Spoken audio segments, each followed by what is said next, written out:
నిరుపేదలందరికీ సొంతిల్లు ఉండాలనే ఉద్దేశంతో CPI party రాష్ట్ర నాయకత్వం ఇచ్చిన పిలుపు మేరకు పిఠాపురంలో సిపిఐ పిఠాపురం కార్యదర్శి సాన రామకృష్ణ ఆధ్వర్యంలో ఇల్లు లేని నిరుపేదలతో ఇళ్ల స్థలాల దరఖాస్తులను పిఠాపురం పట్టణాల్లో ఉన్న సచివాలయాల్లో అందజేశారు. ఈ సందర్భంగా సాక రామకృష్ణ మీడియాతో మాట్లాడారు.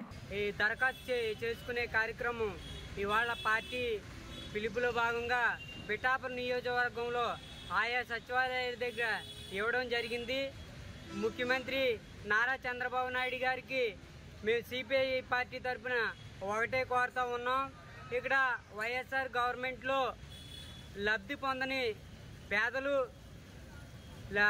1 సెంటున్నర ఇచ్చిన ప్రజలు చాలామంది బాధితులు ఈ కూటమి ప్రభుత్వంలో హామీ ఇచ్చిన ప్రకారం గ్రామాల్లో 3 సెంట్లు, పట్టణాల్లో 2 సెంట్లు ఏవైతే మీరు హామీ ఇచ్చారో అందులో భాగంగానే ఇవాళ మేము సిపిఐ పార్టీ తరఫున అర్జీలు సేకరించి ఆయా సచివాలయంలో ఇవ్వడం జరిగింది.